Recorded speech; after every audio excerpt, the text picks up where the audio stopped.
জুম্মার দিন মুমিনের ঈদ ও সামাজিক সম্প্রীতির মেলবন্ধন। সপ্তাহের শ্রেষ্ঠ দিন শুক্রবার। মুসলিম উম্মার কাছে দিনটি অত্যন্ত বরকতময় এবং আধ্যাত্মিক গুরুত্বে অনন্য।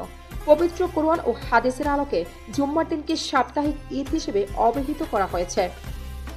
আজ সারা দেশে যথাযোগ্য ধর্মীয় মর্যাদা ও ভাব গাম্ভীর্যের মধ্য দিয়ে পবিত্র জুম্মার নামাজ আদায়ের প্রস্তুতি নিচ্ছেন ধর্মপ্রাণ মুসল্লিরা।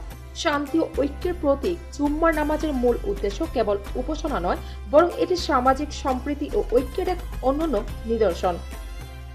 একই এলাকার সর্বস্তরের মানুষ কাঁধে কাঁধ মিলিয়ে যখন সিজদায় অবনত হন, তখন সাদা কালো ধনী দরিদ্রের ভেদাভেদ তুলে সাম্য ভ্রাতৃত্বের এক মহান দৃশ্য তৈরি হয়।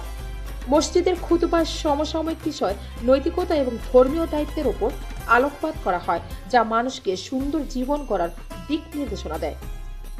জুম্মার দিনের বিশেষ আমল। ইসলামী চিন্তাবিদদের মতে এই দিনে কিছু বিশেষ আমল রয়েছে যা প্রতিটি মুমিনের জন্য কল্যাণকর।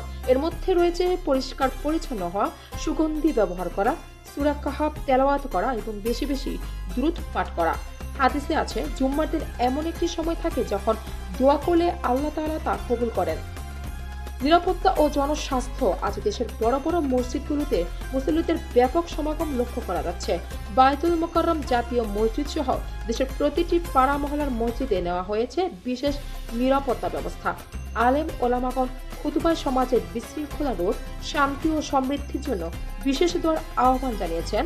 পরিশেষে জুম্মার এই পবিত্রতা যেন আমাদের ব্যক্তিগত জীবনেও প্রতিফলিত হয়।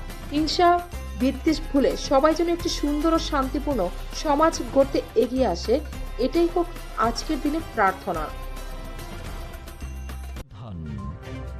দুরন্ত গতিতে অফুরন্ত সাহসে আমরা